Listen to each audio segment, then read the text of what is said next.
بسم اللہ الرحمن الرحیم۔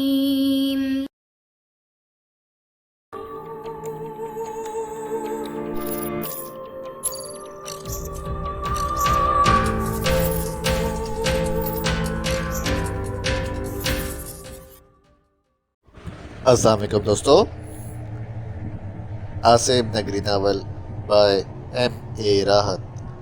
اگر آپ نے ابھی تک ہمارے چینل جاسوسی دنیا کو سبسکرائب نہیں کیا تو سبسکرائب کریں اور بیل آئیکن پر کلک کیجیے۔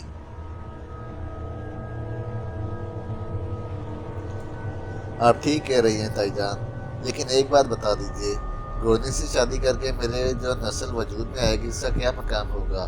میں نے تائی جان کی آنکھوں میں دیکھتے ہوئے کہا۔ میرے اس سوال پر ان کی آنکھوں کا جو رنگ بدلا وہ دیکھنے کے قابل تھا، لیکن انہوں نے فوراً ہی اپنی اس کیفیت پر قابو پا لیا۔ کچھ لمحے کے لیے وہ خاموش ہو گئی تھی، پھر انہوں نے سرد لہجے میں کہا، بعض امور میں میرا علم ابھی نامکمل ہے، پھر بھی کچھ باتوں کا تجربہ کر کے میں نتیجہ اخذ کر لیتی ہوں۔ گورنی کے بارے میں تمہیں جو مشورہ دیا ہے وہ تمہارے بہترین مفاد میں ہے۔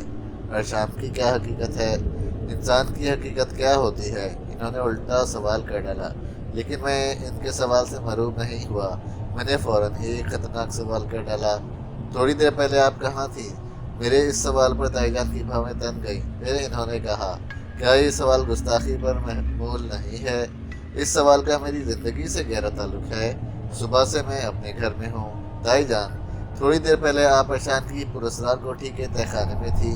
آپ کو یقیناً میری اور ارشان کی پچھلی ملاقات کے بارے میں بھی تفصیل معلوم ہوگی۔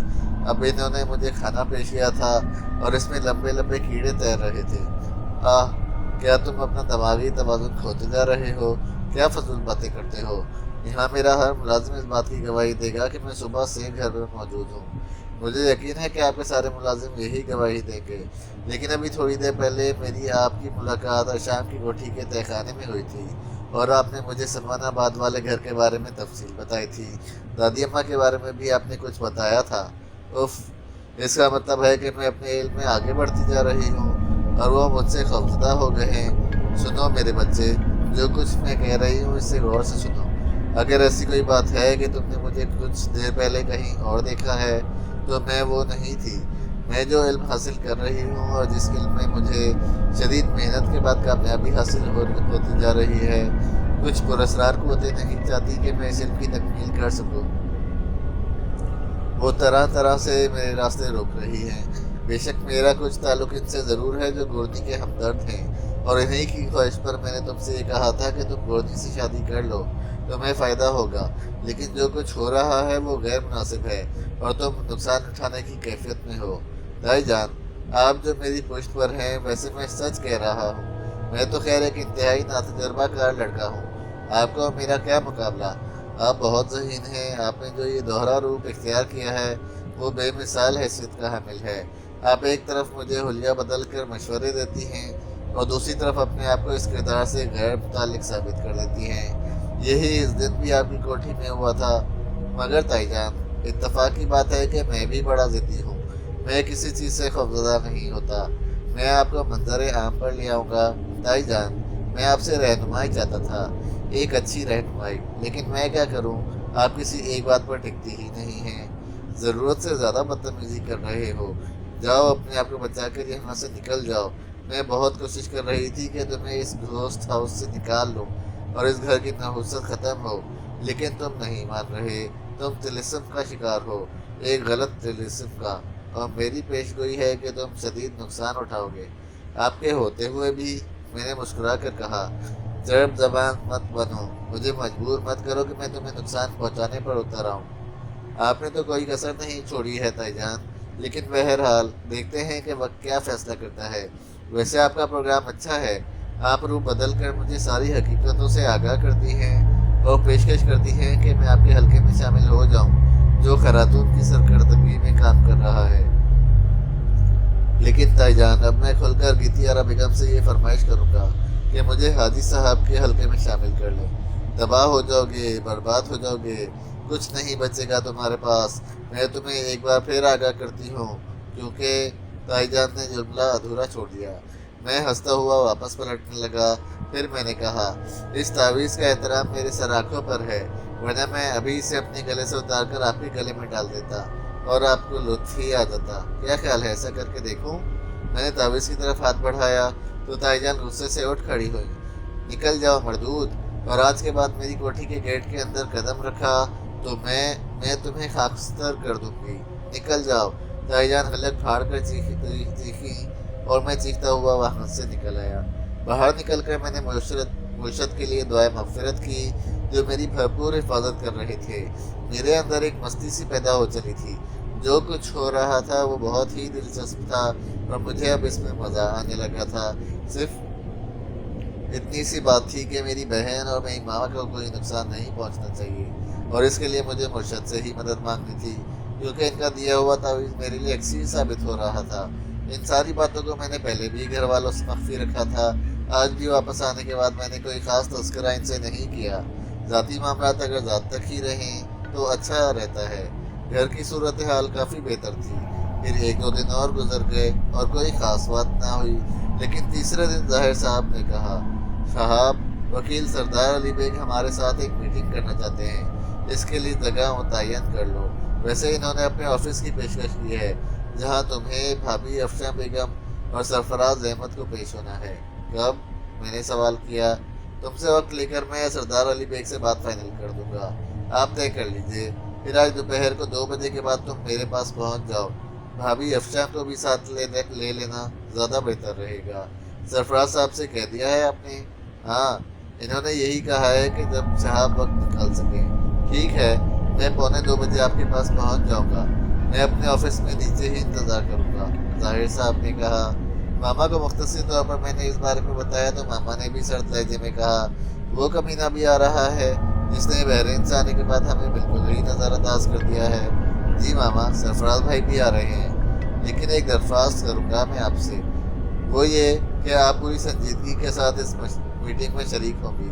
ہم دیکھتے ہیں کہ سرفراز بھائی کا کیا رویہ رہتا ہے۔ ماما، اپنا وقار قائم رکھنا ہے ہمیں۔ ظاہر حسین صاحب کے آفس کی طرف جاتے ہوئے بھی میں ماما کو یہ بات سمجھاتا رہا۔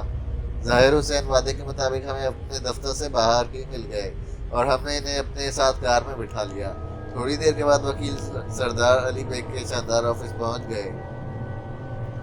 وکیل سردار علی بیگ ایک پست قامت اور شاطر سی شکل کے آدمی تھے، لیکن بہرحال انہوں نے خوش اخلاقی سے ہمارا استقبال کیا۔ وہاں ہما خاتون، ان کے 3 بچے، سرفراز بھائی اور سائرہ خانم موجود تھی۔ میں ماما کے ساتھ آگے بڑھ کر ایک صوفے پر بیٹھ گیا۔ سرفراز بھائی ہمارے پاس آئے۔ کیسی ہے ماما؟ ماما نے نگاہیں اٹھا کر انہیں دیکھا، پھر سرد لہجے میں بولی، تمہاری خواہشوں کے برعکس بالکل ٹھیک ہوں خدا کے فضل سے۔ سرفراز بھائی کچھ پریشان سے ہو گئے۔ ماما نے انہیں بیٹھنے کے لیے نہیں کہا تھا، وہ واپس سائرہ کے پاس جا بیٹھے۔ وکیل سردار علی نے سب کے لیے کولڈ ڈرنک کا انتظام کیا تھا۔ ملازم نے بوتلیں سرو کر دیں اور اس کے بعد وکیل صاحب نے کہا، محترمہ افشاں بیگم، میں آپ سے مرحوم امتیاز احمد کے حوالے سے کچھ بات کرنا چاہتا ہوں۔ مرحوم نے جو جائیداد، دولت، زمینیں اور پلازے وغیرہ چھوڑے ہیں، ان میں ایک اور حقدار کی شکل سامنے آئی ہے، محترمہ ہما خاتون۔ یہ امتیاز احمد صاحب کی دوسری بیوہ ہیں اور یہ ان کے 3 بچے ہیں جو اس جائیداد میں قانون کے مطابق وراثت کے حقدار ہیں۔ میں نے اس سلسلے میں تفصیلات تیار کر لی ہیں۔ میں یہ عرض کرنا چاہتا ہوں کہ ہم عدالت میں پیش ہو کر صرف ان اثاثوں کی تقسیم کی تصدیق کرا لیں، یا ایسی کوئی ہت سامنے آئے گی جس کے لیے ہمیں قانونی امداد حاصل کرنی پڑے گی اور ہم اسے کیس کی شکل میں عدالت میں لے جائیں گے۔ ظاہر صاحب آپ کے وکیل ہیں، میں نے ان سے بھی بات کی ہے اور یہ میٹنگ اسی سلسلے کی بنیادی کڑی ہے۔ آپ ہمیں حکم دیجیے کہ ہم وراثت کے کاغذات عدالت عالیہ میں پیش کر کے آپ کی طرف سے اس کی تقسیم کی تصدیق کرا لیں، یا آپ اس پر اعتراض کریں گی؟ نہ صرف اعتراض بلکہ ہم اس دعوے کو چیلنج کریں گے، کیونکہ یہ جھوٹا دعویٰ ہے، میں نے غصیلے لہجے میں کہا۔ یہی معلوم کرنے کے لیے میں نے آپ کو آج اس وقت زحمت دی ہے۔ البتہ سرفراز احمد صاحب نے، جو آپ کے بڑے بھائی اور مرحوم امتیاز احمد صاحب کے بڑے صاحبزادے ہیں، اس حق کو تسلیم کر لیا ہے اور اس جائیداد کو قانون کے مطابق تقسیم کرنے کی اجازت بھی دے دی ہے۔ میں زندہ ہوں، اس کی اجازت کوئی حیثیت نہیں رکھتی، وہ بکا ہوا انسان ہے، ماما نے غرائی ہوئی آواز میں کہا۔